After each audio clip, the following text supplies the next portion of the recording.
मां चंदा की चांदनी, मां सूरज की धूप। मां चंदा की चांदनी, मां सूरज की धूप। वक्त पड़े ज्वालामुखी, वक्त पड़े जलकूप।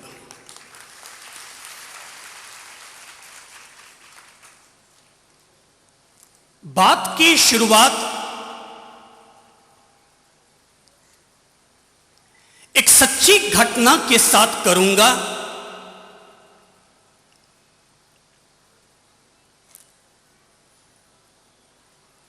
एक मां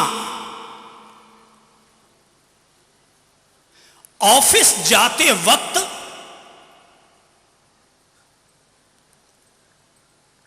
अपने बच्चे को दोपहरी का टिफिन देने के लिए हर रोज स्कूल जाया करती। गेट पर खड़ी होती, क्लास की खिड़की पर, और अपने बच्चे को टिफिन थमा दिया करती। बच्चा जैसे ही मां को देखता नाक भौं सिकोड़ने लगता। मां के पास जाकर कहता कि मां, मैंने तुझे कितनी बार कहा कि तू स्कूल मत आया कर, लेकिन तू मेरा कहना मानती नहीं और हर रोज स्कूल आ जाती है टिफिन देने के लिए। अरे मां, तू तो चली जाती है, लेकिन तेरे जाने के बाद स्कूल के सारे बच्चे मुझे काणी का बेटा, काणी का बेटा, काणी का बेटा कहकर के पुकारते हैं और मेरी इमेज खराब करते हैं। मां कहती, कोई बात नहीं बेटा, कोई अगर कुछ कहता है तो उसे सुन ले और हजम कर ले। पर बेटा हमेशा यही प्रतिक्रिया करता कि मां, नहीं मां, तू मत आया कर, तुझे नहीं मालूम कि तेरे आने से और अपने सहपाठियों के द्वारा टॉट कसने से मेरे दिल को कितनी पीड़ा पहुंचती है। मां कुछ न बोलती, चली जाती। पर अगले दिन फिर सुबह अपने बच्चे को टिफिन देने के लिए हाजिर हो जाया करती। रोज का यही क्रम चलता रहा। धीरे धीरे बच्चा पढ़ लिख करके तैयार होता रहा, बड़ा हो गया, शादी हो गई, बच्चे भी हो गए।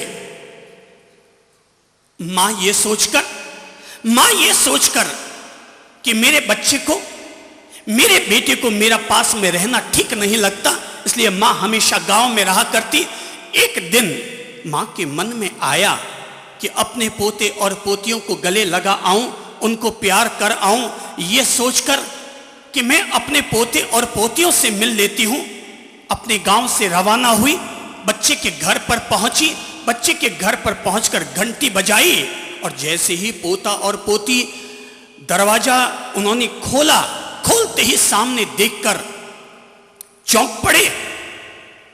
उन्होंने, बच्चों ने पूछा, कौन? दादी ने कहा, बेटा मैं तेरी दादी हूं। दादी? बच्चे चिल्लाए, पापा पापा, देखो देखो, घर के बाहर एक काणी आई है, काणी आई है, और अपने आप को हमारी दादी कह रही है। एक काणी आई है। बच्चे घबराए, दौड़कर घर के भीतर चले गए। बेटा दौड़ा हुआ आया, आकर के जैसे उसने अपने सामने मां को देखा, मां को झिड़कते हुए कहा, मां मैंने तुझे कितनी बार कहा है तू मेरे घर पर मत आया कर, देखा नहीं तेरे आने से तेरे पोते और पोतियां डर गए, भयभीत हो गए। तू अब भी मेहरबानी कर, मैं तुम्हें हाथ जोड़ता हूं, तो यहां से चली जा। मां ने कहा कि बेटा सांझ पड़ी है, रात पड़ रही है, अब मैं लौटूं तो लौटूं कहां? मुझे आज रात को तो यहीं रहने दे, अगर तू कहता है तो मैं सुबह वापस चली जाऊंगी। मां ने गम का घूंट पी लिया। बेटे ने घर की गैरेज में जाकर के कार बाहर निकाली और मां से कहा, ले अगर तुझे रात बसेरा करना ही है तो इसी गैरेज में जाकर के अपना बसेरा कर ले, लेकिन सुबह होते ही चले जाना। मां ने कहा, ठीक है बेटा, अगर तू कहता है तो मैं सुबह होते ही चली जाऊंगी। रात मां वहीं रुक गई। सुबह है, 9 बज गए। बेटे ने सोचा, मां अब जरूर चली ही गई होगी, कहीं पीछे न रह जाए, मेरे बच्चे कहीं मां से भयभीत ना हो जाए, इसलिए ये देखने के लिए कि मां चली गई है या नहीं, गैरेज के करीब गया, अंदर झांका तो देख करके सन्न रह गया, क्योंकि अंदर झांका तो पाया कि मां फांसी के फंदे में लटकी हुई थी। पंखे में उसने अपनी साड़ी बांधी और उससे अपना गला पीटा और वहीं पर लटक करके उसने अपने प्राण त्याग दिए। बेटा सन्न रह गया, अरे ये क्या हो गया। झट से उसने गैरेज का शटर खोला, अंदर गया, लाइट जलाई, सोचा कहीं पुलिस केस न हो जाए, कहीं मैं किसी मुश्किल में न फंस जाऊं। यह सोचकर उसने झट से मोबाइल उठाया, पुलिस को बुलाना चाहा, लेकिन तभी उसकी नजर मां के हाथ पर गई, जिसके हाथ में एक कागज लिखा हुआ था। वो दौड़कर मां के पास गया, कागज उठाया, कागज खोला तो मां ने लिखा हुआ था, मेरे प्यारे बेटे, मैं अपनी जिंदगी भर तेरे द्वारा किए जाने वाले अपमान के जहर को पीती रही, लेकिन मुझे कभी भी गिला महसूस ना हुआ, लेकिन आज पहली बार तुमने मेरे पोते और पोतियों के सामने मुझे अपमानित किया, पोते और पोतियों के सामने मुझे इंसल्ट करके घर से निकाला, और यहां तक कि अपने जिस बेटे को पढ़ा लिखा करके मैंने तैयार किया, उसी बेटे ने मेरे रहने के लिए गैरेज खोला।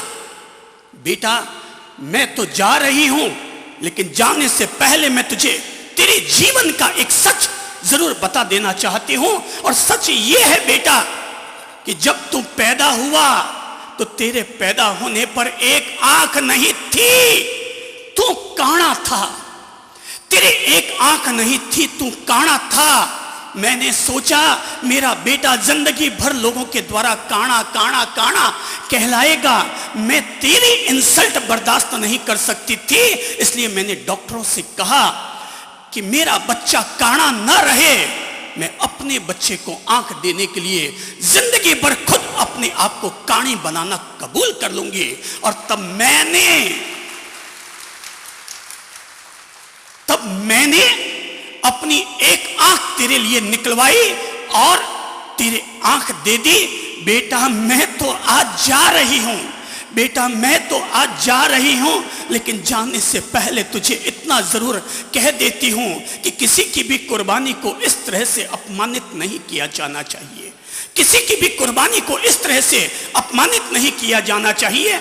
मैं तो जा रही हूं बेटा, मेरा शरीर तो आज मर जाएगा, लेकिन तेरे आंख में, तेरी दाईं आंख में मेरी जो आंख है, तो इस आंख से सारे संसार को प्यार और ममता से देखते रहना, तो हमेशा इस संसार को अपना प्यार और लाड और दुलार देते रहना। अगर जरूरत पड़ जाए तो जैसे मैंने अपनी आंख तेरे लिए कुर्बान की, अगर वक्त पड़ जाए तो तू भी अपने बच्चों के लिए अपनी आंख कुर्बान कर देना।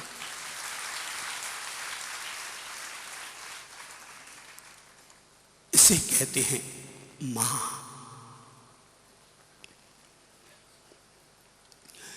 इसे कहते हैं भाई मां,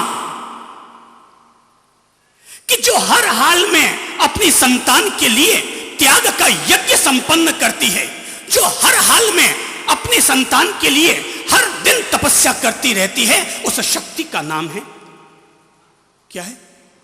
मां। संसार में इससे ज्यादा खूबसूरत और कोई शब्द नहीं होता। ईश्वर भी बाद में, गुरु भी बाद में, लेकिन मां से बढ़कर सुंदर शब्द और दुनिया का कोई भी नहीं होता।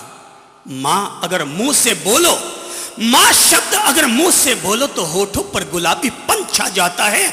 मां को अगर जिह्वा से उच्चारित करो तो जिह्वा पर ममता घुल जाती है। मां को अगर कानों से सुनो तो सुनने मात्र से कानों में मिठास घुल जाती है। मां को अगर दिल में बैठाओ तो इंसान का दिल दिल नहीं रहता, बल्कि ईश्वर को बैठाने वाला परमात्मा का मंदिर बन जाया करता है। मां को अगर सुबह उठकर अपना शीश नमाओ तो इंसान के नौ ग्रह अनुकूल हो जाते हैं और बिगड़ी हुई भाग्य रेखा भी इंसान की बदल जाया करती है। मां के हाथ में, अपने हाथ अगर मां के हाथ में थमा दो तो तुम्हारे भीतर तुम्हारी ताकत दुगुनी हो जाती है। और मां के चरणों में अगर अपने हाथ सेवा के लिए, दबाने के लिए अगर अपने हाथ बढ़ा दो तो ये हाथ नहीं रहते, ये हाथ भी प्रार्थना करने वाले होठों से कहीं ज्यादा पवित्र हो जाया करते। माना कि हिमालय बहुत ऊंचा है, माना कि आसमान बहुत ऊंचा है, माना कि आसमान बहुत ऊंचा है, लेकिन आसमान मां से ज्यादा ऊंचा नहीं है, क्योंकि आसमान ऊंचा तो है लेकिन आसमान खाली है और मां का दिल हमेशा प्रेम और ममता से भरा हुआ रहता है। माना कि हिमालय ऊंचा है लेकिन मां का दिल हिमालय की तरह कठोर नहीं होता।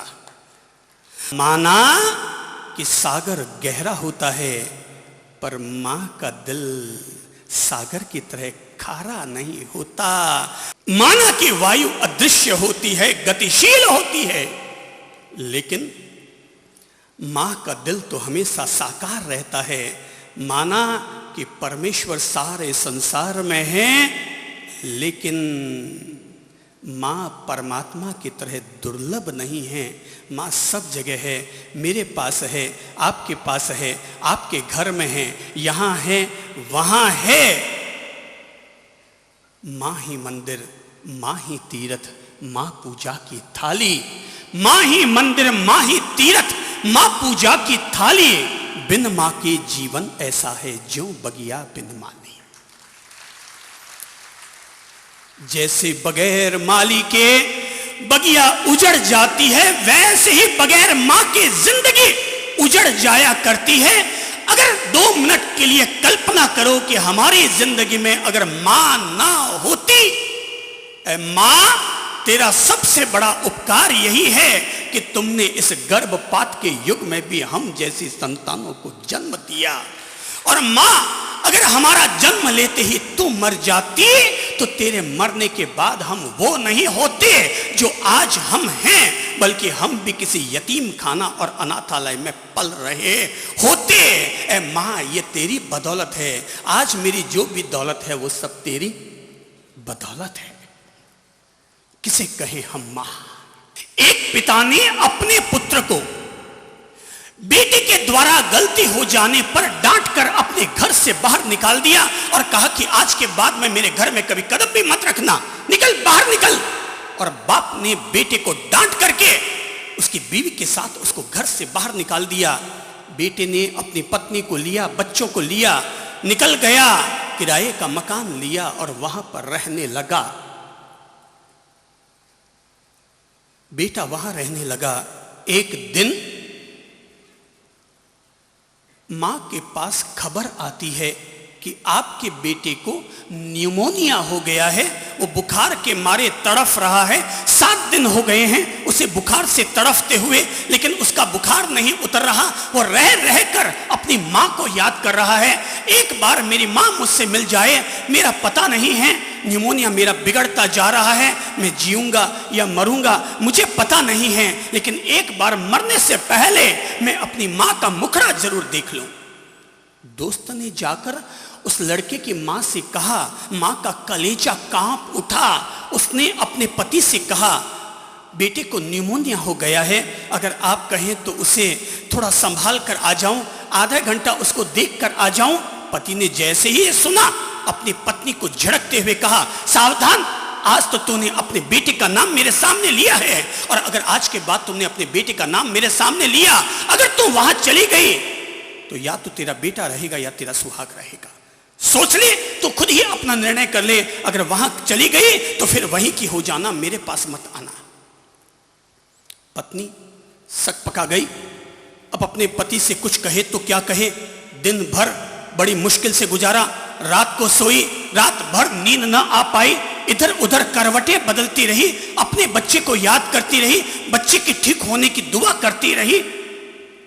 आखिर सुबह 5 बजे उठी, नहाई धोई और झट से अपने सामने थाली सजाई, चंदन घिसा, कटोरी रखी, 2 फूल तोड़े, वे भी थाली में सजा दिए, एक मिठाई रखी, गुड़ रखा, थोड़े चावल रखे और 6 बजे सुबह अपने पति से कहा, मैं मंदिर जाकर आती हूं। पति ने कहा, मंदिर जाती है? क्यों, आज क्या बात है, मंदिर क्यों जा रही है? बोले आज रविवार है, आज मेरे व्रत है, इसलिए मैं मंदिर जाकर आती हूं। बोले ठीक है, मंदिर जाके आ, लेकिन जल्दी से आ जाना। पत्नी बिल्कुल अभी गई और अभी आई।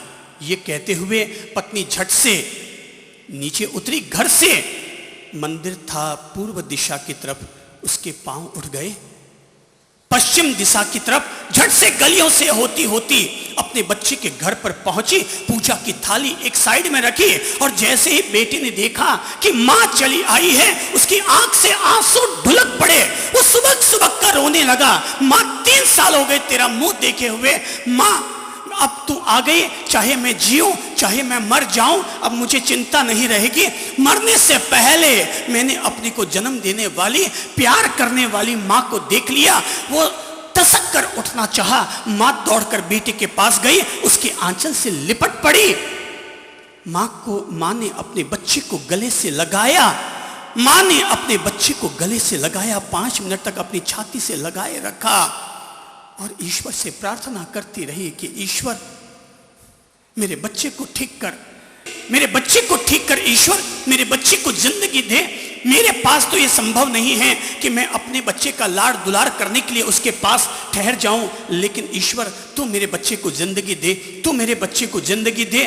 3 बार मिन्नत की, अपने बच्चे से कहा बेटा मैं और ज्यादा नहीं ठहर सकती, तेरे पापा को अगर पता चल गया तो अनर्थ हो जाएगा बेटा, मुझे अब जाने की रजा दे।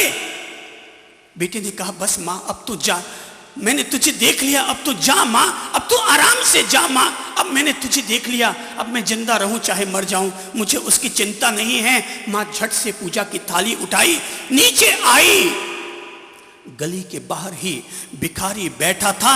झट से उसने अपनी थाली का सारा सामान भिखारी की झोली में डाला और जो चंदन की बाटकी थी उसमें से चंदन का टीका लगाया, अपने माथे पर चढ़ाया और दौड़ती हुई स्पीड में घर चली आई। पति ने आते ही पूछा मंदिर जाकर आ गई? पत्नी ने कहा हां मैं सचमुच मंदिर जाकर के आ गई, हां मैं सचमुच मंदिर जाकर के आ गई। जो वक्त पड़ने पर अपनी संतान के लिए अपने पति से भी झूठ बोले उस देवी का नाम है मां। जो वक्त आने पर अपने पति से भी अपनी संतान के लिए झूठ बोल बैठे, दुनिया में उस महान देवी का नाम है मां। अचानक एक मां के पास खबर पहुंची और मां के पास खबर पहुंची कि उसके बेटी का एक्सीडेंट हो गया है, बेटी का एक्सीडेंट हो गया। मां को जैसे ही खबर लगी वो दौड़ती हुई हॉस्पिटल गई और जैसे ही हॉस्पिटल में आईसीयू के पास पहुंची कि डॉक्टरों ने उसे रोक दिया और कहा कि अंदर जाना सख्त मना है, कोई भी अंदर नहीं जा सकता, तेरे बच्चे की स्थिति बहुत गंभीर है। उसने बहुत मिन्नत की, मुझे मेरे बच्चे से मिलने दिया जाए, मेरे बच्चे से मिलने दिया जाए। डॉक्टरों ने कहा वो अंतिम सांस गिन रहा है, वो बेहोश है, तू अगर उसके पास चली भी जाएगी तब भी वो तो तुझे पहचान भी नहीं पाएगा। डॉक्टरों ने उसे रोक दिया। डॉक्टरों ने कहा कि कोई भी संक्रमण हो सकता है, बच्चा बेहोश पड़ा है, तुम्हें अंदर नहीं जाने दिया जाएगा। मां वहीं आईसीयू के पास बैठ गई, आंखें बंद करके लगातार ईश्वर से प्रार्थना करती रही, खुदा से मिन्नत करती रही, लगातार भगवान को याद करती रही। 1 दिन बीता, 2 दिन बीता, 3 दिन बीते। डॉक्टरों ने देखा कि उसकी मां वहां से टस से मस ना हुई, न खाना खाया, न पानी पिया, न चाय पी, वहीं पर बैठी रही। आखिर डॉक्टरों को तरस आ गई। डॉक्टरों ने कहा हमने तुझे बता दिया कि तेरा बेटा बेहोश है, फिर भी तू जिद किए बैठी है।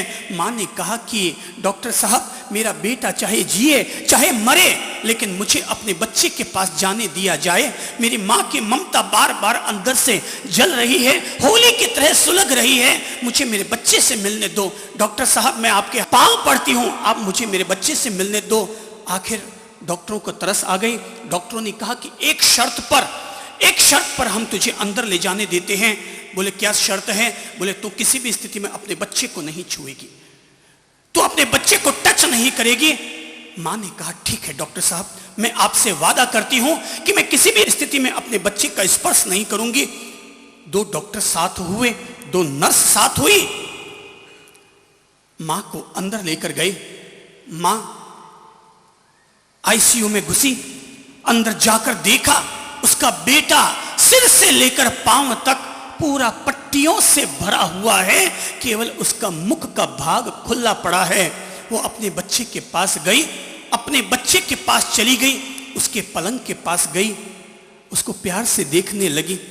डॉक्टर साहब से पूछा, क्या मैं अपने बच्चे को धाप के देख तो सकती हूं? बोले हाँ, तुझे देखने की अनुमति है। वो अपने बच्चे के करीब चली गई, केवल 1 फुट की दूरी रही उसके चेहरे और बच्चे के चेहरे में, 1 फुट की दूरी रही। उसने आंखें बंद की, आसमान की ओर हाथ उठाए, ईश्वर को याद करने लगी और ईश्वर से कहने लगी, हे ईश्वर, अगर तू सबकी रखवाली करता है, अगर तू सबको जिंदगी देता है, तो मैं एक मां तेरे सामने अपनी झोली फैलाती हूं और मिन्नत करती हूं कि तू मेरी जिंदगी ले ले और मेरे बदले में मेरे बच्चे को मेरी जिंदगी लौटा दे। मां, तू मेरी जिंदगी ले ले, लेकिन मेरे बदले में मेरे बच्चे को जिंदगी लौटा दे। वो ईश्वर में डूब गई, वो ईश्वर में डूब गई, अपने बच्चे को याद करती हुई ईश्वर में डूब गई। तभी डूबे डूबे ईश्वर में प्रार्थना करते हुए उसकी आंख से आंसू टपकने लगे, धड़ धड़ धड़ धड़ उसकी आंखों से आंसू टपकने लगे और वो आंसू अचानक नीचे जो बच्चा लेटा पड़ा था पलंग पर, उसके होठों पर जाकर के वो आंसुओं की बूंद गिरने लगी, वो आंसुओं की बूंद गिरने लगी और वो आंसुओं की बूंदें बच्चे के होठों से, वो आंसुओं की बूंदें बच्चे के होठों से हलक में उतरने लगी। गीला था, पानी था, तरल पदार्थ था, होठों के बीच की धारा में से वो अंदर उतरने लगा, हलक में उतरने लगा। मां के आंसू टपकते रहे, वो आंसू हलक में, गले में उतरते गए और अचानक बच्चे के पांव, अंगूठा धीरे से हिला। डॉक्टर चौंके, अचानक उस बच्चे की अंगुली हिलनी शुरू हुई। डॉक्टर फिर चौंके, डॉक्टरों ने झट से एक डॉक्टर बाहर गया और अन्य 5 डॉक्टरों को बुलाकर लाया। बोले, आश्चर्य आश्चर्य, ये दुनिया का आश्चर्य कि मां के आंसू बेटे के हलक में उतर रहे हैं और जो काम आज तक दुनिया की किसी दवा ने न कर पाया, जो काम दवा न कर पाई, वो काम मां की ये दुआ कर रही है। अरे देखो तो सही, मां की ये दुआ कर रही है। मां के आंख के आंसू, मां के आंख के आंसू उसके लिए हिमालय से लाई गई संजीवनी औषधि का काम कर रही है। मां के आंसू सागर मंथन में से निकले हुए अमृत की बूंदों का काम कर रही है। और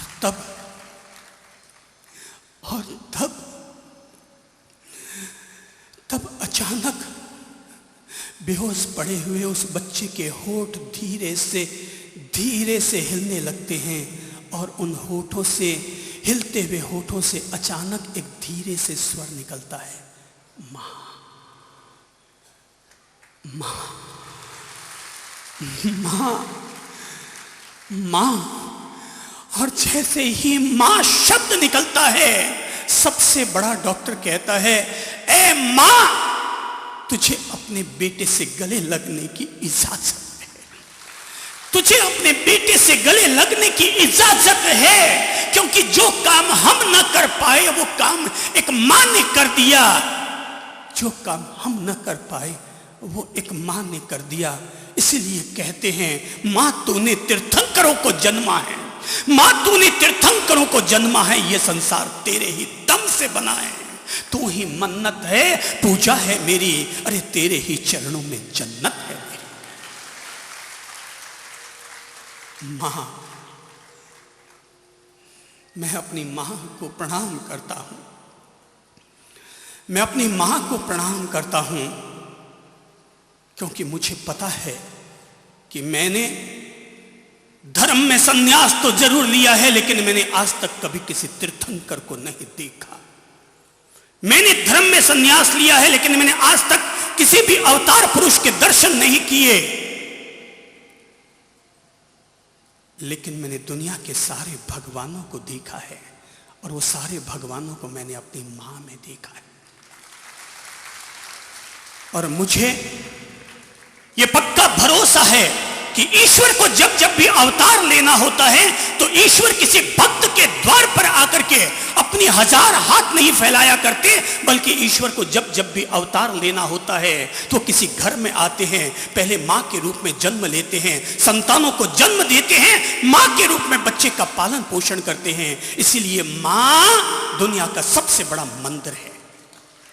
इसलिए मां दुनिया का सबसे बड़ा मंदिर है, क्योंकि मां का पहला अक्षर क्या है? जरा बोलो तो, क्या है? मां का पहला अक्षर मां है। और आपको बता दूं, इसी मां से ही क्या क्या बना है। मां के इसी पहले अक्षर से हिंदू धर्म के सबसे महान देवादिदेव महादेव का निर्माण हुआ है। इसी मां से जैन धर्म के अंतिम तीर्थंकर महावीर स्वामी का नामकरण रखा गया है, और मां के इसी मां से इस्लाम के अंतिम पैगंबर मोहम्मद साहब पनपे हैं। मां का यही मां, और मां का अगला अक्षर है आ। मां का यही अगला अक्षर इस्लाम धर्म के सबसे पवित्र शब्द अल्लाह से जुड़ा हुआ है। और मां का आ जैन धर्म के प्रथम तीर्थंकर आदिनाथ का परिचायक है। मां का आ हिंदू धर्म के आदि ब्रह्मा को अपने में समेटे हुए है, और मां के ऊपर रहने वाला चंद्राकार जैन धर्म की मोक्ष की मर्यादा को लिए हुए सिद्ध शिला का परिचायक है। लोग ईश्वर की वंदना करने के लिए ब्रह्मा, विष्णु और महेश तीन देवों की पूजा करते हैं। ब्रह्मा की पूजा इसलिए करते हैं क्योंकि वो हमें जन्म देते हैं, विष्णु की पूजा इसलिए करते हैं क्योंकि वो हमारा पालन करते हैं, और महादेव की पूजा इसलिए करते हैं क्योंकि वो हमारा उद्धार करते हैं। महादेव की पूजा इसलिए करते हैं क्योंकि वो हमारा उद्धार करते हैं। ब्रह्मा जनक है, विष्णु पालक है, महादेव उद्धारक हैं। 3 देवताओं की वंदना करनी हो तो अलग अलग मंदिरों में जाओ, पर अगर तीनों देवताओं की एक साथ वंदना करनी हो तो अकेले मां के चरणों में जाकर के अपना शीश नमाओ, क्योंकि मां हमें जन्म देती है इसलिए वो ब्रह्मा भी है, मां हमारा पालन करती है इसलिए वो हमारा विष्णु भी है, और मां हमें संस्कार देकर हमारे जीवन का उद्धार करती है इसलिए मां स्वयं महादेव भी है। लोग जाते हैं, लोग कहते हैं कि जननी जन्म भूमिश्च स्वर्गादपि गरीयसी, जननी और जन्म भूमि का गौरव स्वर्ग से भी ज्यादा होता है। अगर कोई व्यक्ति किसी मातृभूमि पर जन्म लेने मात्र से, अगर किसी मातृभूमि पर जन्म लेने मात्र से अगर कोई व्यक्ति उस मातृभूमि का ऋणी हो जाता है, तो जिस माटी पर तुम जन्मे हो उस जन्म लेने मात्र से उस मातृभूमि के ऋणी हो जाते हो। तो जिस मां ने हमारी माटी का निर्माण किया, जिस मां ने हमें पैदा किया, पाला पोसा, बड़ा किया, हमारी नींव का निर्माण किया, अगर कोई व्यक्ति अपनी मातृभूमि का 1 गुना ऋणी होता है तो अपनी मां का लाख गुना ज्यादा ऋणी हो जाया करता है, अपनी मां का लाख गुना ज्यादा ऋणी हो जाया करता है। आपको बता देना चाहूंगा कि इंसान पर ईश्वर का उपकार 100 गुना होता है।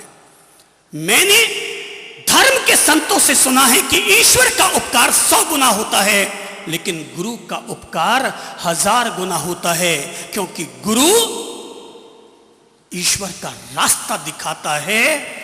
पर बता देना चाहूंगा, इंसान पर 1000 गुना उपकार गुरु का होता है, पर इंसान पर मां और बाप का उपकार गुरु से भी लाख गुना ज्यादा होता है।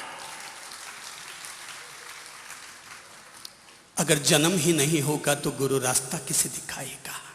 जीवन ही नहीं होगा तो गुरु रास्ता किसे दिखाएगा? इसलिए किसी भी व्यक्ति के लिए ईश्वर की वंदना करने से पहले उसे गुरु की वंदना करनी चाहिए, और गुरु की वंदना करने से पहले उसे अपने मां बाप की वंदना करनी चाहिए। मां बाप की वंदना करनी चाहिए। लोग महावीर के मंदिर में जाकर महावीर का मस्तकाभिषेक करते हैं। लोग महादेव के मंदिर में जाकर महादेव का रुद्राभिषेक करते हैं।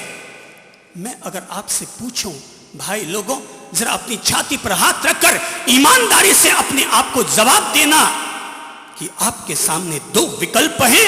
एक तरफ है महावीर का जाकर के मस्तकाभिषेक करना, और दूसरी तरफ आपकी मां अगर बीमार पड़ी है तो उसे जाकर के नहलाना। क्या महावीर का मस्तकाभिषेक सच्चा मस्तकाभिषेक है, या मां की सेवा करना महावीर का सच्चा मस्तकाभिषेक है? मां का महादेव का रुद्राभिषेक करना ये बड़े बड़े धर्म गुरुओं के लिए छोड़ दो, लेकिन अपनी मां का अभिषेक करना ये अपने जीवन का पहला श्रवण कुमार का धर्म सीख लो।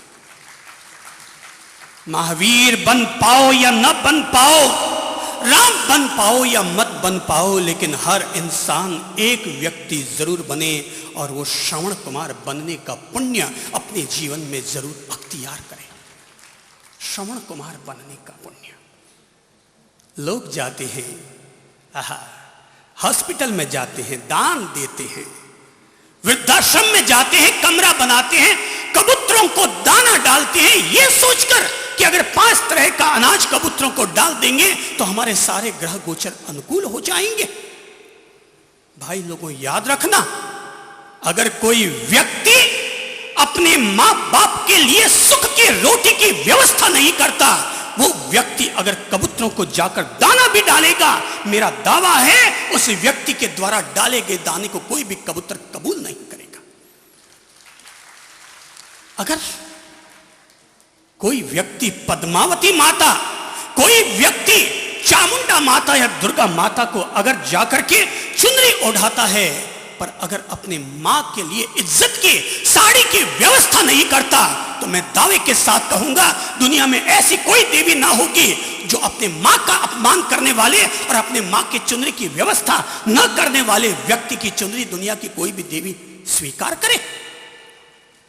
वृद्धाश्रम में जाकर दान देते हो और अपने ही घर में रहने वाले मां बाप के सामने मन में आए जैसा बोल देते हो।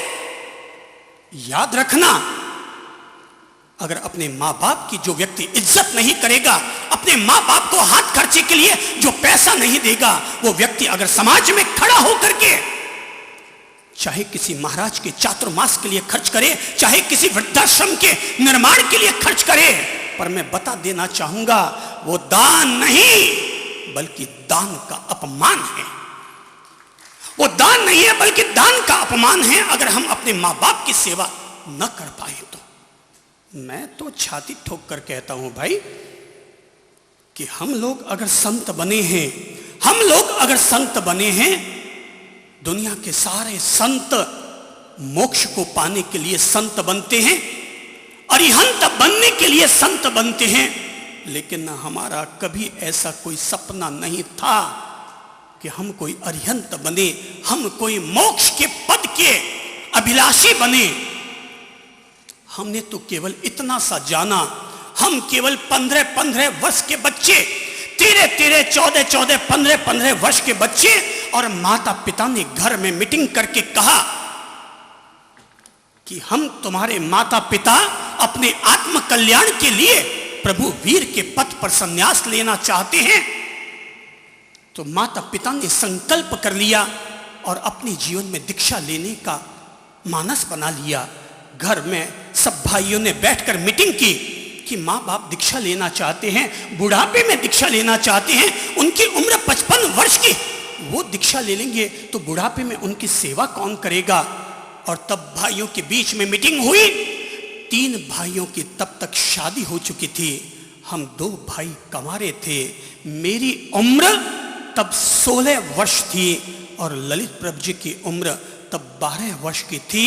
और तब हम दोनों भाइयों ने बैठकर निर्णय लिया कि अगर हमारे माता पिता अगर हमारे माता पिता अपने आत्म कल्याण के लिए दीक्षा लेना चाहते हैं तो हम दोनों भाई अपनी जिंदगी की कुर्बानी करते हैं और अपने माँ बाप की सेवा के लिए हम भी दीक्षा धारण करते हैं, अपने माँ बाप की सेवा के लिए। मुझे नहीं मालूम कि रामायण में राम जी निकले थे अपने पिता के वचनों की आन बान शान रखने के लिए, लक्ष्मण निकला था अपने भाई की सेवा के लिए, सीता जी निकली थी अपने पति के पद चिन्हों का अनुसरण करने के लिए। हमने रामायण से इतना तो जरूर सीखा है, हम राम भले ही न बन पाए लेकिन वो श्रवण कुमार अपनी जिंदगी में बनने में जरूर सफल हुए, जिन्होंने अपने माँ बाप की सेवा के लिए अपने जीवन में संन्यास धारण किया। और आज हमारे पिताजी संन्यास लेने के बाद लगभग 33 साल तक संत रहे और हमने 33 साल तक अगर महावीर को किसी में देखा और महादेव की अगर हमने किसी में पूजा की तो अपने पिता के पद चिन्हों में ही हमेशा अपना शीश रखते रहे और उनकी सेवा को ही महावीर और महादेव की सेवा मानते रहे। और आज अगर पिताजी का निर्वाण हो गया और मां अगर साध्वी है तो हमारे लिए भाई लोगों, हमारे लिए समाज बाद में है और हमारी साध्वी मां की सेवा पहले है। आज अगर हम यहां आए हुए हैं, आज अगर हम लोग आपके बीच यहां जयपुर में आए हुए हैं तो हम जयपुर में तब पहुंच पाए हैं जब हम 5 भाइयों में से एक भाई मां के पास वहां रहता है, वो अपनी घर गृहस्थी को छोड़कर वहां रहता है। तब हम 2 भाई यहां आते हैं और जैसे ही हम 2 भाई वापस अपनी मां की सेवा में पहुंचेंगे तो दूसरा भाई वहां से फ्री होकर अपनी घर गृहस्थी में जाएगा।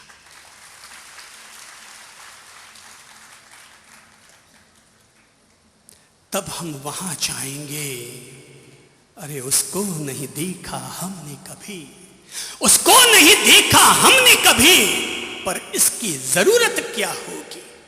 उसको नहीं देखा हमने कभी, पर इसकी जरूरत क्या होगी। हे मां तेरी सूरत से अलग भगवान की सूरत क्या है। हे मां तेरी सूरत से अलग भगवान की सूरत क्या होगी। मैं खास घटना का उपयोग करूंगा। यह घटना मेरी निजी जिंदगी से जुड़ी हुई है, लेकिन यह घटना मेरी मां ने मुझे बताई और मैं जब जब भी मां पर बोलता हूं तो इस घटना को जरूर कहता हूं।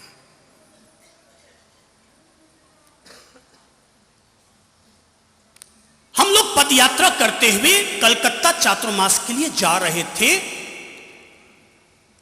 और तब हम आगरा के पास फिरोजाबाद में थे। हमारी साध्वी मां के तब वर्षे तप चलता था।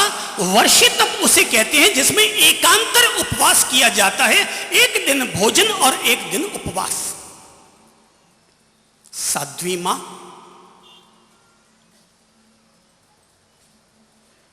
उनके वर्षे तप का पारणा आया करीब, और पारने में करीब 1.25 महीने की देरी थी। हम फिरोजाबाद में थे और तभी मां का पत्र हमारे पास आया और साध्वी मां ने लिखा कि मैं बड़ी कठिनाई से बच्चों ये आपके नाम पत्र लिख रही हूं, पर रह रहकर मेरा दिल करता है कि मैं अपने वर्षे तप का पारणा अपने 2 संत पुत्रों के हाथ से करूं। मैं बहुत कठिनाई से बच्चों तुम्हें ये खत लिख रही हूं, पर पता नहीं रोज मेरे मन में यही भाव उठते हैं मैं अपने संत पुत्रों के हाथों से अपने वर्षी तप का पारणा संपन्न करूं। मां का पत्र आया हमारे पास, हमने पत्र पढ़ा। हमारा चातुर्मास हमने कलकत्ता के लिए निर्धारित कर रखा था। मां का पत्र पढ़ा, हमने दोपहर की आहारचर्या की। हमने कहा कि शाम को बैठकर इसके बारे में निर्णय करेंगे। शाम को पिताजी महाराज के पास बैठे और दोनों भाई विचार करने लगे कि क्या करें और क्या न करें। एक तरफ हमने कलकत्ता के लिए अपना चातुर्मास घोषित कर रखा है, दूसरी ओर मां की भावना का सवाल है। और जहां हम फिरोजाबाद में हैं वहां से हमारी मां 1,000 किलोमीटर दूर पालीतना तीर्थ से वो पत्र लिख रही है। दोपहर बैठे, मनन किया, शाम को फिर बैठे, क्या करें क्या न करें। आखिर में हमने तराजू पर रखा, एक तरफ मां की भावना को रखा, दूसरी तरफ समाज को घोषित किया गया चातुर्मास और यशोगाथा रखी। हमने शाम को तब निर्णय कर लिया, हमारे लिए हमारी मां पहले है और समाज बाद में है। और तब हमने कलकत्ता के समाज को, उस समय ट्रंक कॉल होते थे, और हमने ट्रंक कॉल करवा करके ये सूचित कर दिया हमारे लिए कलकत्ता आ पाना संभव नहीं है। बहुत घबराए, बहुत आग्रह किया। हमने कहा हमारे लिए ये किसी भी स्थिति में संभव नहीं है। और हमने अगले दिन सुबह रोज 40 से 45 किलोमीटर पैदल चलते हुए, रोज नंगे पांव, फफोले उड़ जाते थे हमारे पांव में, खून बहने लगता था, लेकिन परवाह न करते हुए और रोज 40 से 45 किलोमीटर की पद यात्रा करते हुए हम ठीक आखा तीज के दिन सुबह 9 बजे पालीतना तीर्थ को टच करते हैं और 10 बजे अपनी मातुश्री को, अपनी साध्वी मां को गन्ने के रस से अक्षय तृतीया पर आखा तीज का पारणा संपन्न करवाते हैं। 2 दिन के बाद मां के पास बैठा था, साध्वी मां के चरणों में बैठा था, और मैंने कहा कि मां जरा मुझे अपने बचपन की बातें सुनाओ, किस तरह से मेरा बचपन बीता था, क्या क्या कठिनाइयां आई थी, क्या क्या अच्छाइयां हुई थी, क्या क्या घटनाएं घटी थी। मां ने तब मुझे अपने बचपन की, जन्म से लेकर के 8-10 साल की उम्र की 2500 घटनाएं सुनाई। उसमें से ये खास घटना सुना रहा हूं। और तब मां ने कहा कि बेटा, जब तू केवल 1.5 वर्ष का था, जब तू केवल 1.5 वर्ष का था, तेरी नानी जी की वर्षगांठ थी, तो ननिहाल से सारी बेटियों को पीहर बुलाया गया था, खाना बन रहा था, खीर पक रही थी। उस जमाने में बेटा कढ़ाइयां होती थी खीर बनाने के लिए, और पकाने के लिए बड़े बड़े चूल्हे होते थे। तो 4 कोनों में 4 ईंट के टुकड़े रखे हुए थे। तेरा अचानक उधर से गोडे गोडे चलते हुए उधर से गुजरना हुआ, और कुदरत का ऐसा संयोग बैठा, तेरा उधर से गुजरना हुआ, और उधर एक ईंट का टुकड़ा खिसका, और खिसकते ही खीर उछली, और खीर उछलकर सीधी तेरी छाती पर और तेरे हाथों पर आकर के गिर पड़ी। तेरा पूरा बदन जल गया। लेकर के तुझे दौड़ कर गए हॉस्पिटल में, तेरा इलाज करवाया गया। उस जमाने में इतनी सुविधाएं उपलब्ध नहीं थी। तब डॉक्टर ने कह दिया था कि अगर तुम्हारे बच्चे का एक भी फफोला अगर फूट गया तो जिंदगी भर के लिए दाग रह जाएगा। बेटा, मां ने कहा कि बेटा, मैंने तुझे रोज अपने हाथों में रखा। मैं जितनी ज्यादा तेरा ख्याल रख सकती थी मैंने ख्याल रखा। बेटा, मैंने रातों रात नींद नहीं ली, कई महीने गुजर गए, लेकिन मैंने ढंग की कभी नींद नहीं ली कि कहीं मेरे बेटे का एक फफोला फूट ना जाए, उसकी जिंदगी भर के लिए कहीं कोई दाग ना रह जाए। मां ने तब मुझे सुनाया कि बेटा, मैंने तेरी बहुत ख्याल रखा, लेकिन बेटा मुझे माफ करना, फिर भी तेरे 2-4 फफोले फूट गए और तेरी छाती पर हमेशा के लिए वो 2-4 दाग रह गए। और तब मां ने मुझसे कहा था कि बेटा मुझे माफ करना, बेटा मुझे माफ करना, क्योंकि मैं तेरे सारे दागों को मिटाने में सफल न रह पाई। बहुत कोशिश की, लेकिन फिर भी तेरी छाती पर 2-4 दाग रह गए।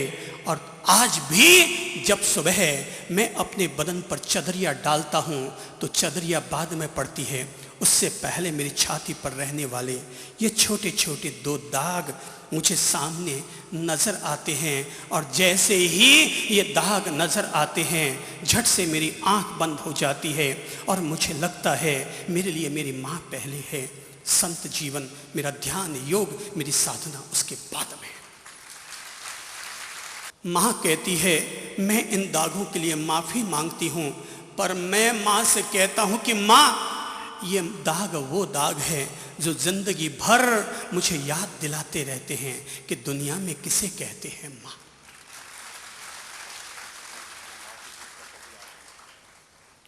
तब मुझे ये याद दिलाते रहते हैं कि दुनिया में किसे कहते हैं माँ। चाहे मैं हूं, चाहे आप हो, मैं जला भाई, मेरी छाती पर दाग रहे, आपकी छाती पर तो कोई दाग नहीं होगा।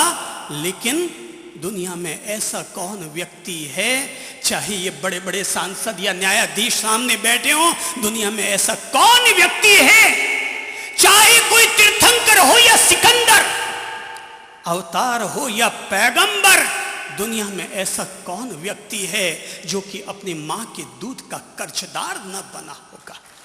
दुनिया में ऐसा कौन व्यक्ति है जो कि अपनी मां के दूध का कर्जदार न बना होगा। कौन व्यक्ति है वो? हम योगियों की क्या बिसात जो मां का मुकाबला कर सके। अरे मां ने जो तपस्या की है वो हम संत बन करके भी वो क्या तपस्या कर सकते हैं। हम तो केवल कह सकते हैं हम रात्रि भोजन नहीं करते, हम 5 व्रतों का पालन करते हैं, हम षड आवश्यकों का पालन करते हैं, हम समितियों का पालन करते हैं। कभी भी किसी भी अपने घर में जन्म लेने वाले बच्चे को देखो और तब समझोगे कि किस तरीके से एक बच्चे को पाल पोस करके बड़ा किया जाता है। मैंने करीबी से हर मां को देखने की कोशिश की है और तब मुझे लगता है कि महाराज बन के जीना बहुत आसान है, लेकिन एक मां बन करके बच्चे को पालन पोषण करके अच्छा इंसान बनाना संत बनने से भी ज्यादा कठिन तपस्या है। एक मासिक क्षमण करना आसान है क्योंकि मासिक क्षमण में केवल 30 दिन की तपस्या होती है, केवल 30 दिन का उपवास होता है मासिक क्षमण करने के लिए। लेकिन एक संतान को जन्म देने के लिए पता है कितने साल की तपस्या करनी पड़ती है। अरे आपने अपनी मां को नहीं देखा लेकिन अपनी पत्नी को तो देखते हैं कि किस तरीके से उसने आपके बच्चे को पाल पोस करके बड़ा किया है। मां को नहीं देखते लेकिन अपनी पत्नी को तो देख रहे हैं, आप अपने बच्चे को तो देख रहे हैं। सोचिए हम लोग मां के पेट में कितने महीने रहते हैं? सब बोलो तो एक स्वर में, 9 महीने। कितने महीने रहते हैं? 9 महीने। अगर हम पुरुषों को, संतानों को अगर 9 महीने पेट में बच्चा रखना पड़े तो शायद दुनिया में कोई भी पुरुष अपनी ओर से संतान को पैदा करने के लिए तैयार नहीं होगा।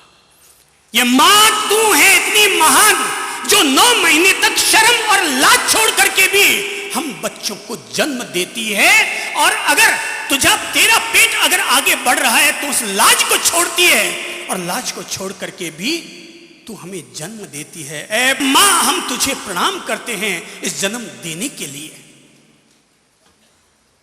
मां ने जन्म दिया, हम 24 घंटे तक किसका दूध पी करके बड़े हुए? किसका? मां का। दिन भर हमें दूध पिलाती रही। जरा कल्पना करो कि जिस मां ने अपनी छाती का अमृत पिला पिलाकर हम लोगों को बड़ा किया है, हम में से कौन आदमी ऐसा है जो अपनी मां के उस दूध का ऋण उतारने का दुस्साहस भी कर सकेगा? अगर मां ने उस समय कम दूध पिलाया तो हम कमजोर रह गए, और मां ने अगर भरपेट हमें दूध पिलाया तो हमारी काया आज भी मजबूत चल रही है। ये उस दूध और अमृत की बदौलत। और मां ने, जरा याद करो कि अपन लोग 24 घंटे में कितनी बार लैट्रिन और बाथरूम करते? कितनी बार? बहनों बताओ तो एक बच्चा कितनी बार करता है दिन भर में? कितनी बार? बोलो, जोर से बोलो कोई। अपन 2 घंटा में 1 बार तो मान ले, इतना तो मान लेते हैं। क्यों पुरुष लोगों, मेरे श्रावक भाई बहनों, अपन इतना तो मान लेते हैं कि 2 घंटे में 1 बार तो कभी सुसु करता था और कभी अंगता मूतता था। 24 घंटे में अगर 12 बार भी हमने लैट्रिन बाथरूम किए तो जरा याद करो कि लैट्रिन बाथरूम हमने किए और हमारी लंगोटियां किसने साफ की? किसने साफ की? एक स्वर से बोलिए। मां ने रोज रोजाना हमारे लिए 12 15 बार लंगोटियां साफ की, और 2 बजे भी हमारे लिए लंगोटियां साफ करनी पड़ी तो की। क्या आपको याद है कि आपने जिंदगी में कभी एक बार भी मां की लंगोटी साफ की है? बड़े बड़े भाषण ठोकने वाले और बड़े बड़े समाज के बीच में बैठकर लीडरशिप ठोकने वाले, क्या आपको याद है कि मां ने तो हमारे रोज 12 बार लंगोटियां धोई, हमने वापस मां की कितनी सेवा की। और फिर मां ने बीमार हो जाने पर जो हमारी सेवा की, क्योंकि बच्चे थे, कभी बुखार आता, कभी नाक, कभी छींके, कभी खांसी, सब चीजें चलती रहती थी, मां ये सब करती थी। मां ने तो खूब की हमारी सेवा, हमने वापस क्या किया? उसके लिए हमने कितनी बार उसकी नाक पहुंची, हमने कितनी बार उसका पसीना पहुंचा, हमने कितनी बार उसको नहलाया। मां कहती थी, डांटती भी थी, गया ना बरसात में भीगने के लिए, अरे तेरे को कितनी बार मना किया तू बरसात में मत जाया कर, मगर तू है जो कहना मानता ही नहीं, चल। और एक थप्पड़ भी मारी और हम रोने लग जाते हूँ। अच्छा रो मत, चल अंदर, चल अंदर, ले विक्स मसल देती हूँ, स्वेटर पहन लिया कर। तब मां डांटती थी तो बुरा लगता था, पर आज जब मां नहीं है तो एहसास होता है। हाँ, कोई बचपन में थी जिसको हमें सर्दी लगने पर एहसास होता था कि हमारे स्वेटर पहना दी जाए। आज जब मां नहीं है तो हमें कौन कहे कि बेटा सर्दी लग रही है, अब तो स्वेटर भी पहन ले, कौन कहे? वो काजल की टीकियां याद करो कि जो मां हमें नजर न लगे इसलिए काजल की टीकियां लगाती थी। वो पैंजनियां याद करो कि किस तरीके से मां हमारे पांव में पैंजनियां बांधती और हम ठुमक ठुमक ठुमक ठुमक चला करते और आनंद लिया करते। याद करो कि मां किस तरह से हमें अंगुलियां पकड़ पकड़ कर स्कूल ले जाया करती, और हम जब स्कूल से आते तो बड़े नखरे दिखाते और कहते थे, मां ये ले तेरी सब्जी, मुझे तो नहीं भाती, ये तेरी ठंडी सब्जी तू खा, ये बैंगन तेरा तू खा। तब मां कहती, बेटा बैठ बैठ, मैं तेरे लिए अभी कुरकुरी भिंडी बनाती हूं, तो बैठ तो सही बेटा, मैं तेरे लिए अभी खट्टी मीठे टमाटर की सब्जी बनाती हूं। और हम नखरे दिखाते, मां कहती ले छाछ पी ले, नहीं मां मुझे तो माखणिया लस्सी चाहिए, और मां हमारे लिए माखणिया लस्सी भी बना बना कर हमें खिलाती पिलाती है। और याद करिए ना, वो गरम गरम मक्की के भुट्टे हैं चूल्हे पर सिके हुए, अपन खाते समय मजा ले लेके खाते थे, और वो मक्की के भुट्टे सेकते सेकते मां की अंगुलियां जल जाती थी, पर मां फिर भी ऐसा काम किया करती। वो कपड़े याद कीजिए, कितने नखरों से अपन कपड़े पहनते थे, पर मां फिर भी हमारे लिए नए कपड़ों की व्यवस्था करती है। हैप्पी बर्थडे आता तो हमारा हैप्पी बर्थडे भी मनाया जाता। रात को सोने जाते तो सोते समय हमें लोरियां भी सुनाई जाती थी। हम कहते थे, माँ माँ कहानी सुना, माँ कहानी सुना, और तब बचपन में सुनी हुई वो कहानी, अमर कहानी याद कीजिए कि जो मां कहती थी, बेटा था एक था राजा, एक थी रानी, दोनों मर गए, खत्म कहानी, चल सोच। मां हर रोज अगर पूजा भी करती है, प्रार्थना भी करती है, तब भी उसकी एक ही दुआ रहती है, मेरा बेटा सुखी रहे, मेरा बेटा दूधो नाहे पूतो फले।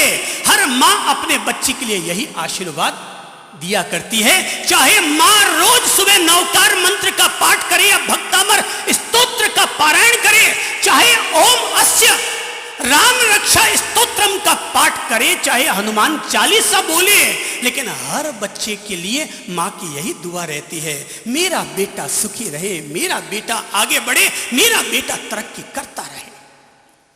इसीलिए मां नहीं होती, मां तो हर रोज सूर्य को दिया जाने वाला अर्घ्य होता है। मां नहीं होती, मां तो अपने आप में चंद्रमा को समर्पित होने वाली खीर का कटोरा हुआ करता है। मां तो घर की रंगोली है, मां तो रात के अंधेरे में भी टिमटिमाता दिया है। मां ममता का महाकाव्य है, मां त्याग का यज्ञ है, मां संस्कार की पाठशाला है। मां तो हमारे लिए बहुत कुछ करती है। सवाल ये उठ के आता है, हम वापस अपने ओर से क्या करते हैं? हम अपनी ओर से क्या करते हैं? क्योंकि लौटाने के नाम पर हम लोग सब लेना जानते हैं, वापस लौटाना नहीं जानते, इसीलिए किसी भी व्यक्ति की मुक्ति और मोक्ष होता नहीं है, क्योंकि हम लौटाना नहीं जानते, हम केवल लेना लेना लेना जानते हैं। ऐसा यूं समझिए, एक महिला ने अपने पति के गुजर जाने के बाद बड़ी कठिनाई के साथ अपने बच्चे को पाल पोस करके बड़ा किया, डॉक्टर बनाया, पढ़ाया लिखाया, डॉक्टर बनाया, उसकी शादी करवाई,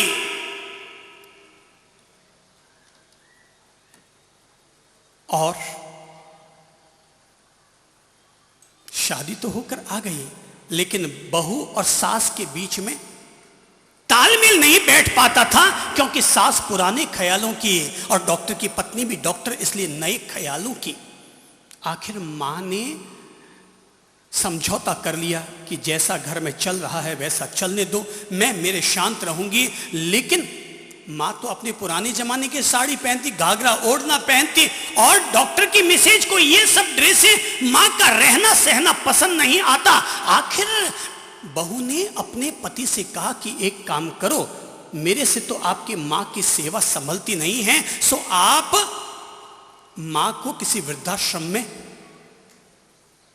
दाखिला दिलवा दो, हाथ खर्चा दे दिया करो और इस तरह से काम निपटा दो। बेटे ने कहा, यार तू कैसी बात करती है, मेरी मां ने मेरे पर इतने एहसान किए, मुझे पढ़ा लिखा कर तैयार किया, आज मैं जो भी हूं अपनी मां की बदौलत हूं। बोले जो भी हो, मैं उनकी सेवा नहीं करूंगी, या तो घर में वो रहेगी या मैं रहूंगी। डॉक्टर को मजबूर होना पड़ा, जाना पड़ा, वृद्धाश्रम में दाखिला दिला दिया। मां ने बहुत कहा, बेटा ऐसा मत कर, बेटा ऐसा मत कर, लेकिन बेटे ने कहा कि मम्मी मेरे सामने और कोई विकल्प नहीं है, मां तो यहीं पर रहे और मैं तेरे लिए, घबरा मत, रोज मैं हर महीने हाथ खर्चा भी तेरे लिए भेजता रहूंगा, तो आराम से यहीं पर रहे। मां को लगा कि जब अब और कोई अपवाद नहीं बचा है, अब और कोई रास्ता नहीं बचा है, तो मां ने कबूल कर लिया और मां वहीं पर रहने लग गई। बेटा हर महीने 500 रुपये भेज देता, 1 महीना, 2 महीना, 5 महीना, 6 महीने बीते, साल बीता, 2 साल बीते, 2.5 साल बीते। अचानक एक दिन वार्डन का फोन आया डॉक्टर साहब के पास कि आपकी मां सख्त सीरियस है, आप जल्दी से पहुंचिए। डॉक्टर ने कहा कि मेरे पास पेशेंट अभी बहुत बैठे हैं, बस इनको निपटाया और मैं पहुंचा। डॉक्टर करीब 2 बजे दोपहर में पहुंचा, लेकिन जैसे ही वहां पहुंचा तो वृद्धाश्रम के बीच आंगन को देखकर चौंक पड़ा, क्योंकि वृद्धाश्रम के बीच आंगन में कफन से लिपटी हुई एक लाश पड़ी थी। वो अंदर गया, बोले मां किधर है? वार्डन ने कहा कि ये रही आपकी मां। मां क्या मां चल बसी? बोले हाँ आपकी मां चल बसी। उसे अचानक अपना पूरा अतीत अपने सामने घूमता हुआ नजर आया और उसे एहसास हुआ कि किस तरीके से मां ने उसे पाल पोस कर बड़ा किया और किस तरीके से आज इतना बड़ा आदमी बनाया। आज अगर वो बड़ा आदमी है तो अपनी मां की बदौलत है। पर मां चल बसी। उसने पूछा क्या मां ने मरने से पहले मुझे याद किया? वार्डन ने कहा डॉक्टर साहब आप क्या बात करते हैं, 2.5 साल तक मां ने आपको याद करने के अलावा किया ही क्या? 2.5 साल तक मां ने आपको याद करने के अलावा यहां पर किया ही क्या? और आप पूछते हैं कि मां ने आपको याद किया क्या? तभी वार्डन, एक और वार्डन करीब आया और उसने आकर कहा कि साहब मां गुजरी, लेकिन मां ने गुजरने से पहले आपके लिए 2 लिफाफे छोड़े हैं। दोनों लिफाफे लिए, एक मोटा लिफाफा एक पतला लिफाफा। उसने पहले पतले लिफाफे को खोला तो अंदर मां का लिखा हुआ खत था। मां ने लिखा कि मेरे प्यारे बेटे, मैं चाहती थी कि तू मेरे जिंदे रहते तक यहां पहुंच जाए, पर तू नहीं आया, इसलिए मुझे लगता है अब ये मेरा खत तेरे हाथ लग रहा है, मेरा खत तेरे हाथ लग रहा है। बेटा आखिर तू आ गया, मुझे यही संतोष है कि मरने के बाद ही सही, लेकिन तू आ तो गया। बेटा तू आ तो गया। मैं तुझे याद करते करते अपने प्राण उत्सर्ग कर रही हूं। ये मरने से पहले ये खत लिखा रही हूं, लेकिन मैं इस खत के साथ एक लिफाफा और छोड़कर जा रही हूं। उस लिफाफे में 15,000 रुपये हैं बेटा, उस लिफाफे में 15,000 रुपये हैं। तू हर महीने मुझे 500 रुपये भेजता था, यहाँ वृद्धाश्रम में मेरी बहुत सेवा होती थी। लोग यहाँ धर्मादि का इतना डालकर चले जाते थे कि मुझे कभी भी तेरा एक भी पैसा खर्च करने की जरूरत नहीं पड़ी। तेरा रुपया ऐसा का ऐसा रह गया। सो हर महीने तू 500 रुपया भेजता रहा और वो 500 रुपया हर महीने इकट्ठे होते रहे। 2.5 साल में वो 15,000 रुपये हो गए। ये बेटा मैं छोड़कर जा रही हूँ, ये मैं तेरे लिए छोड़कर जा रही हूँ, ये मैं इसलिए छोड़कर जा रही हूँ क्योंकि मुझे पता है कि कुदरत का यही कानून है कि जैसा इंसान बीज बोता है उसको वापस वैसी ही फसल खाने को मिला करती है। इंसान जैसे बीज बोता है इंसान को वापस वैसे ही फल खाने को मिलते हैं।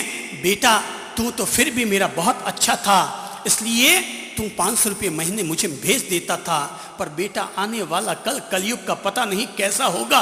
तू तो मेरा अच्छा बेटा था इसलिए 500 रुपये महीने भेज देता था, पर बेटा जब यही कल तुम्हारे पास लौट कर आएगा तो हो सकता है कि उस समय तुम्हारा बेटा तुम्हें 500 रुपया महीना भी ना भेज पाए। तो तुम्हारे उस बुढ़ापे को आराम से जीने के लिए मैं ये 15,000 रुपये तेरे नाम छोड़कर जा रही हूं।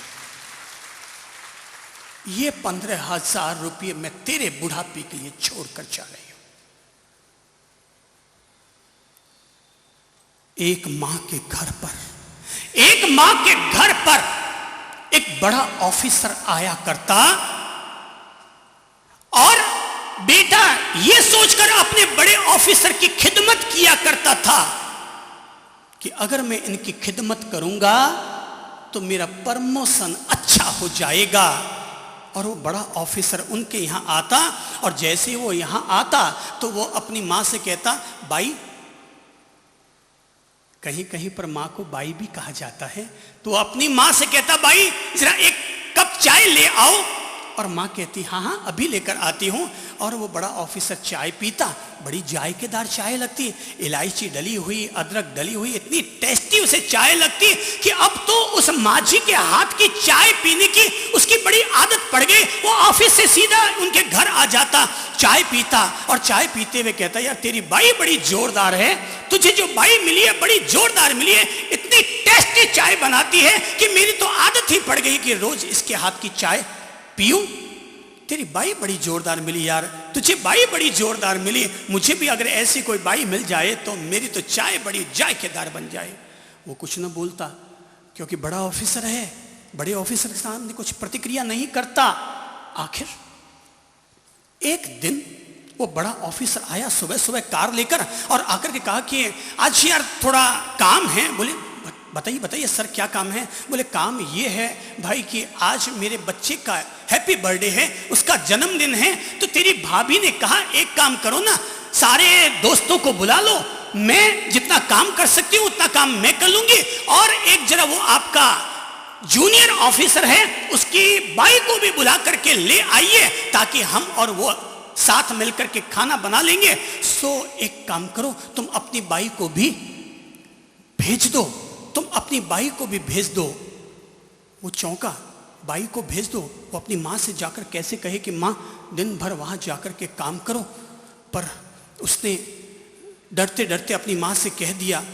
माँ चली गई, दिन भर वहाँ काम किया। सांझ को बड़ा ऑफिसर वापस पहुँचाने आया और आकर के उस छोटे ऑफिसर से कहने लगा, भाई तुझे बहुत बहुत धन्यवाद है, तुझे बहुत बहुत धन्यवाद है। आज अगर ये तेरी बाई ना होती तो मेरा काम न निपटता। एक काम कर, तू अपने यहाँ से इस बाई को छुट्टी दे दे और मेरे यहाँ पर इसकी नौकरी पक्की करवा दे। वो चौंका, उसने कहा सर दरअसल बोले क्योंकि भाई क्या बात है, अगर ज्यादा सैलरी देनी होगी तो मैं दे दूंगा। बोले नहीं, दरअसल बात ये नहीं है, दरअसल बात ये है कि ये कोई काम वाली बाई नहीं है, बल्कि ये मेरी माँ है। जैसे ही बड़े ऑफिसर ने ये बात सुनी कि ये मेरी माँ है, ये मेरी माँ है, उसने जैसे ये बात सुनी वो करीब आया और आकर के उस छोटे ऑफिसर के गाल पर 2 तमाचे मारे। 2 तमाचे मारते हुए कहा कि साले नालायक, मैं आज तक लगातार साल भर से कहता रहा हूं बाई बाई बाई, और तुझे एक बार भी ये कहने की हिम्मत नहीं हुई कि ये मेरी बाई नहीं बल्कि मेरी मां है। धिक्कार है तेरे जैसे बेटे होने से तो। वो उस माँ जी के पास गया, माँ जी के पांव में गिर करके माफी मांगने लगा कि माँ जी मुझे नहीं पता था कि ये आपका बेटा है, लेकिन माँ जी मैं आपसे इतना जरूर कहूंगा कि ये क्या जाने कि दुनिया में माँ क्या होती है। अरे ये क्या जाने कि दुनिया में माँ क्या होती है, ये तो मैं बता सकता हूं कि दुनिया में माँ क्या होती है, क्योंकि मेरे जन्म लेते ही मेरी माँ मर गई थी। मैं जिंदगी भर हमेशा अपनी माँ को याद करता रहा और याद कर करके हमेशा रोता रहा। मेरी हर सुबह मेरी पूजा और प्रार्थना मेरे माँ के चरणों में आंसू ढुलकते हुए होती है। माता जी, अगर आपका अगला जन्म हो और मेरा भी अगला जन्म हो तो मेरा केवल इतना सा प्रायश्चित होगा, और प्रायश्चित ये होगा माता जी कि अगले जन्म में आप इस नालायक को पैदा मत करना। अगर आप पैदा कर सकें तो मुझे पैदा करना, ताकि मैं बताऊं कि दुनिया में मां क्या होती है। मैं बताऊं कि दुनिया में मां क्या होती है। ओ मां, ओ मां, तू कितनी सुंदर है, तू कितनी शीतल है, तू प्यारी प्यारी है। ओ मां, ओ मां, ओ मां, ओ मां, कि ये जो दुनिया है जीवन है कांटों का, तू फुलवारी है। ओ माँ, ओ माँ, माँ को बुलाओ। ओ माँ, ओ माँ को बुलाओ, अपने दिल में बुलाओ, अपनी आंखों में बुलाओ और माँ से कहो,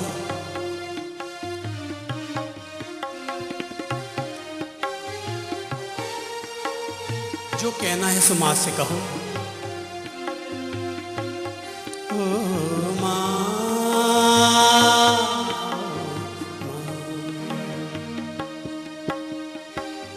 दुखने लगी माँ ये तेरी आँखियाँ, मामा दुखने लगी माँ ये तेरी आँखियाँ, मेरे लिए जगी है सारी सारी सारी रतियाँ, मेरे लिए जगी है सारी सारी सारी रतियाँ। मेरी निंदिया पे तेरी निंदिया है, मेरी निंदिया पे तेरी निंदिया है। तू फुलवारी है, तू बलिहारी है। ओ मामा मामा,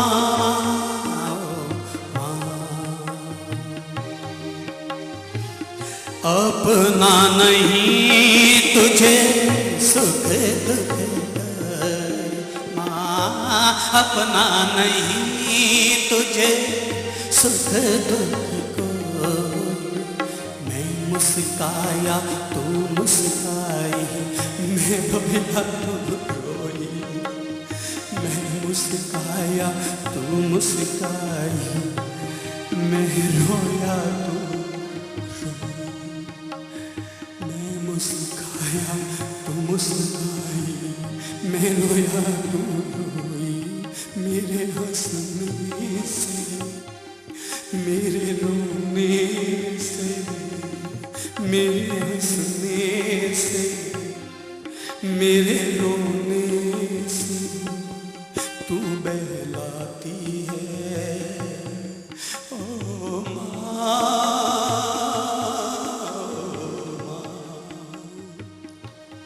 ओ माँ,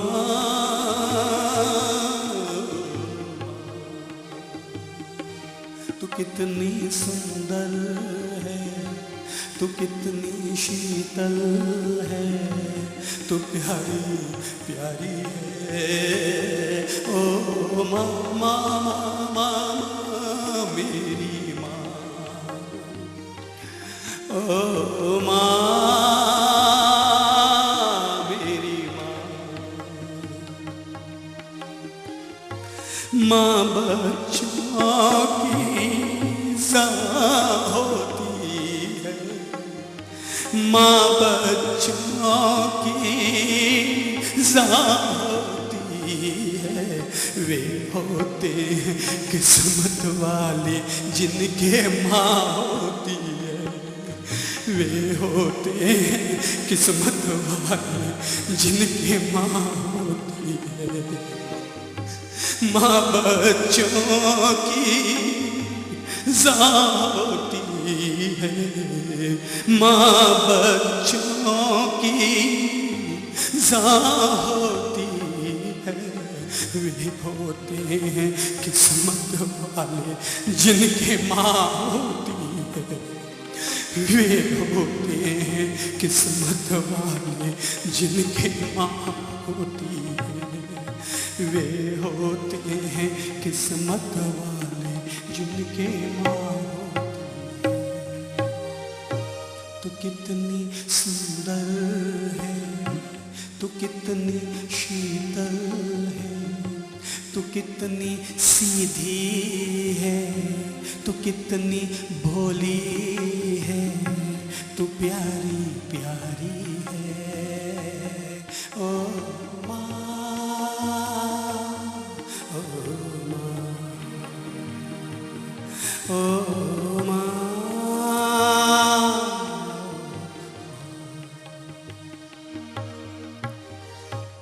अपने पास अपनी माँ को बुलाएं, अपनी आँखों में पूरी तरह आँखें बंद रखें 2 मिनट के लिए और अपनी माँ को अपने पास बुलाएं, अपने करीब बुलाएं, अपने इर्द गिर्द बुलाएं, अपनी आँखों में बसाएं।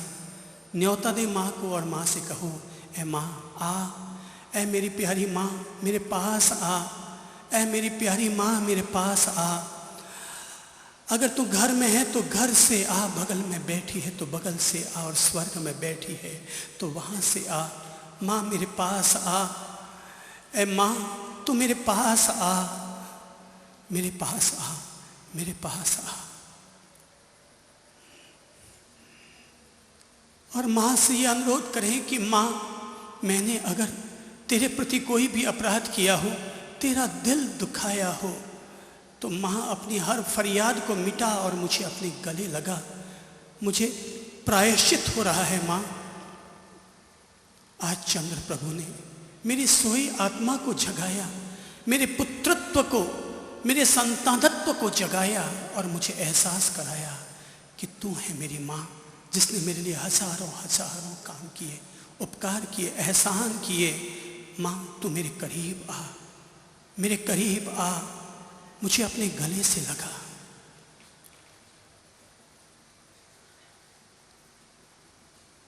माँ मुझे तू अपने आंचल में छिपा ले,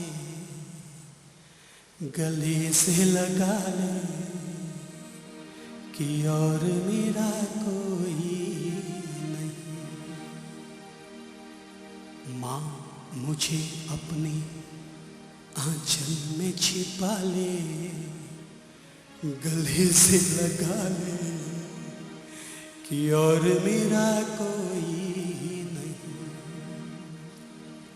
फिर न सताऊंगा, मुझे पास बुला ले, गले से लगा ले कि और मेरा कोई नहीं। भूल मेरी छोटी सी भूल जाओ माता, अपनों से ऐसे कोई रूठ नहीं जाता। रूठा हुआ हूँ मैं, तू मुझको मना ले, गले से लगा ले कि और मेरा कोई नहीं। माँ मुझे अपने आंचल में छिपा ले, गले से लगा ले कि और मेरा कोई नहीं, कि और मेरा कोई नहीं, कि और मेरा कोई नहीं। श्री प्रभु शरणम। आंखें खोलिए, आंखें खोलिए। 5 संकल्प दिला रहा हूं, जिनको लेना हो ले लेना, न लेना हो मत लेना। हमारा पहला संकल्प हो, आज से हम अपने मोबाइल में, आज से हम अपने मोबाइल में या अपने पर्स में हमेशा अपनी मां और अपने आदरणीय पिताजी का फोटो रखेंगे। जो व्यक्ति अपने माँ बाप के चित्र को अपने पर्स में रखता है, अपने दिल से लगा कर रखता है, उस आदमी को कभी जिंदगी में दिल का दौरा नहीं पड़ता है।